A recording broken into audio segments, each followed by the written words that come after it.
दानवराज, आपने स्वयं अपनी मृत्यु का आधार निश्चित करके अमरता के वरदान को निरस्त कर दिया।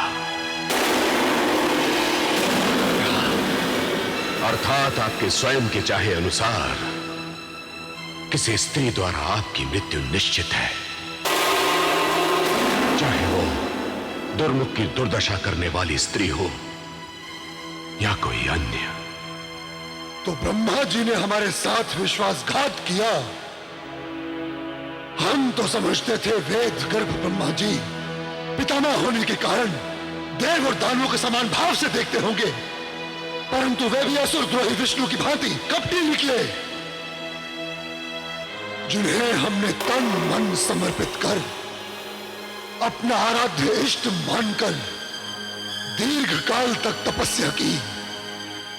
उन्होंने हमारे साथ कपटाचार किया। हम उस दुष्ट स्त्री का मान मर्दन करने के पूर्व तत्काल ब्रह्मलोक जाकर ब्रह्मा जी से स्पष्टीकरण मांगेंगे। हम उन्हें क्षमा नहीं करेंगे, कदापि क्षमा नहीं करेंगे।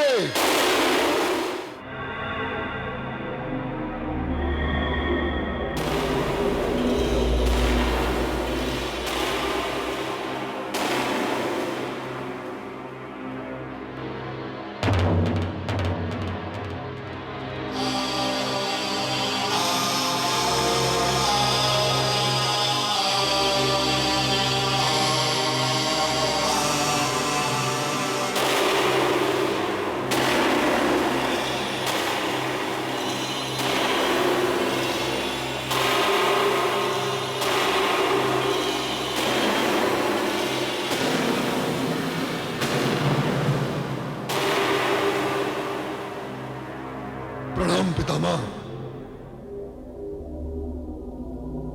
महेश, क्या बात है आयुष्मान महेश? तुम्हारे यहां अकस्मात आगमन का क्या प्रयोजन है? मेरी आइयों के साथ छल करने के उपरांत मुझे आयुष्मान कह रहे हैं पितामह, और भोले बनकर मेरे आगमन का कारण पूछ रहे हैं। आश्चर्य है। मैं तुम्हारा अभिप्राय समझ नहीं पा रहा हूं वत्स। अंतर्यामी होकर अनजान बनने का नाटक मत कीजिए पितामह। आप समूची सृष्टि के आदि पिता हैं। देव, धनुज, मनुज, नाग, यक्ष, गंधर्व, किन्नर, लोकपाल, दिक्पाल आदि सभी जीव जगत आपकी ही प्रजा है। सभी के प्रति आपका समान भाव होना चाहिए, परंतु आप भी उस छलिए विष्णु की भांति देवताओं के पक्षपाती और असुरों के द्रोही निकले। यह आपको कदापि शोभा नहीं देता। वीर महेश, व्यर्थ ही हमारी निंदा करने के स्थान पर अपने आगमन का कारण बताओ वत्स। मेरे यहां आगमन का कारण जानना चाहते हैं तो सुनिए। आपने जो मुझे पूर्व में वरदान दिया था, उसे मैं आपको लौटाकर आपसे दूसरा वरदान प्राप्त करना चाहता हूं। परंतु दानवराज, अब यह संभव नहीं है। क्यों संभव नहीं है? क्यों? वत्स, एक बार के तप के सिद्ध हो जाने पर केवल एक ही वरदान प्राप्त किया जा सकता है। दूसरा वरदान पाने के लिए तुम्हें पुनः दीर्घ तपस्या करनी होगी। यदि ऐसा ही था तो आपने मेरे मांगने पर अमृतत्व का वरदान क्यों नहीं दिया? क्यों? यह आपको स्पष्टीकरण देना होगा। वत्स, तुम ही सोचो। तुम्हारे इस वरदाता ब्रह्मा की भी एक सीमित आयु है। जिसे स्वयं अमृतत्व प्राप्त नहीं, वो किसी को अमर होने का वरदान कैसे दे सकता है? वत्स, इसीलिए विवश होकर हमने तुम्हें इच्छा मृत्यु का वरदान मांगने को कहा था। अब जो वरदान तुम्हें प्राप्त हुआ है, वो तुम्हारी इच्छा, तुम्हारे ही विचारों का प्रतिफल है। उसमें हमारा क्या दोष है? माना कि वो वरदान हमारी ही इच्छा और हमारे ही विचारों का प्रतिफल था, तो क्या असुरों को पाताल की अपमानदायी मंत्रणा और देवताओं को स्वर्ग का ऐश्वर्य सुख भोग, क्या ये भी हमारी ही इच्छा और विचारों का प्रतिफल है? बोलिए पितामह, बोलिए।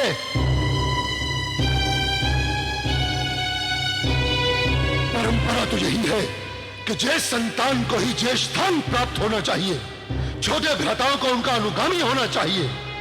फिर ऐसा क्यों है कि कश्यप ऋषि के हम ज्येष्ठ पुत्र पाताल भोगी और दुराचारी महापात के इंद्र स्वर्ग का ऐश्वर्य भोगी? ऐसा न्याय क्यों है पितामह, क्यों?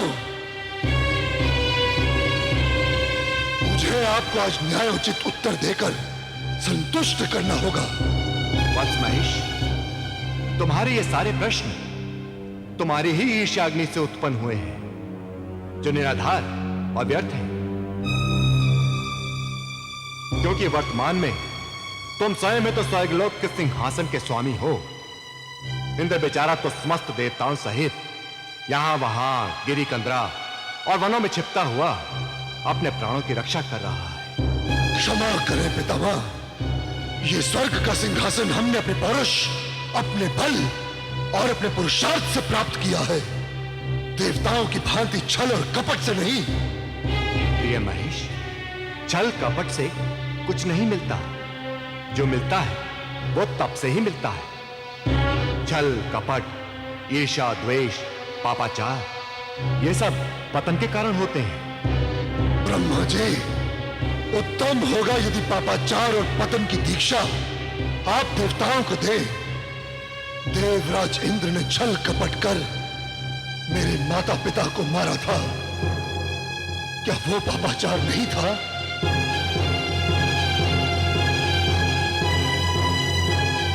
उन्होंने तो एक से बढ़कर एक जघन्य पाप किए हैं, जिनकी गणना भी नहीं की जा सकती। उसके प्रति आपका क्या कथन है? पुत्र, मैं तो तुम्हें बता ही चुका हूं, पापाचार पतन का कारण होता है। इसीलिए तो देवताओं का स्वर्ग से पतन हुआ है।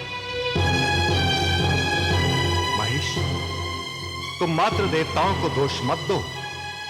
जब भी जिसे भी शक्ति और वरदान प्राप्त हुआ है, उन्होंने उसका भरपूर दुरुपयोग किया है। उसी शक्ति और पद के अहंकार ने उन्हें भ्रष्ट और पतित बनाया है। और तुमने भी वरदान पाकर क्या क्या नहीं किया। सत्यों के सब लूटे, निरपराध ब्राह्मणों के रक्त से धरती को रक्त रंजित किया। महान पापाचार किया है तुमने, और मुझ पितामह ब्रह्मा पर दोषारोपण करने आए हो। दोषी पर ही दोषारोपण किया जाता है पितामह।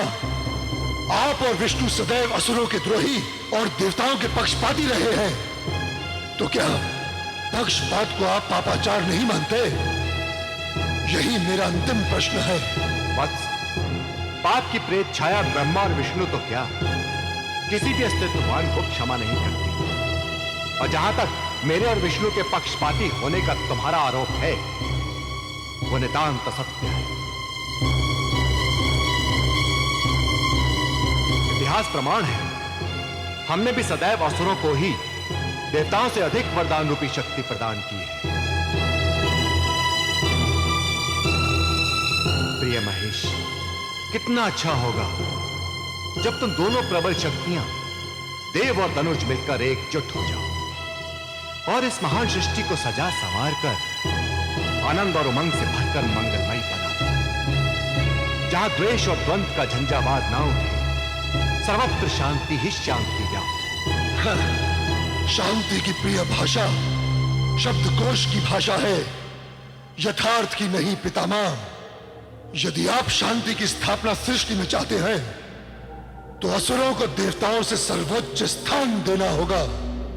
वत्स, ये तो मेरे हाथों में नहीं। जो कुछ हमारी सीमा में था, वो सब कुछ मैंने तुम्हें दे दिया।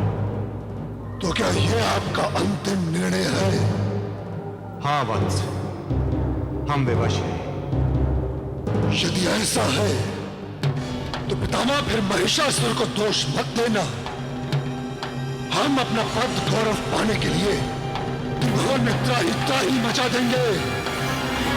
देवताओं ने जिस स्त्री का निर्माण कर हमारी मृत्यु की झूठी कल्पना की है, उनका वो धोता स्वप्न कभी साकार नहीं होगा। हम सर्वप्रथम उस मोहिनी का दंभ चूर कर उसे अपनी चरण दासी बनाएंगे। फिर विष्णु का वैकुंठ, शिव का शिवधाम और उसके बाद आपका ब्रह्मलोक भी अपनी प्रभु सत्ता के अधीन करके रहेंगे। याद रखें, यदि महिषासुर को अमृतत्व का वरदान देने की क्षमता आप में नहीं तो ना सही, महिषासुर अपनी दृढ़ इच्छा शक्ति और संकल्प से अमर पद प्राप्त करके रहेगा। जब तक आपकी यह सृष्टि रहेगी, महिषासुर अजय और अमर रहेगा।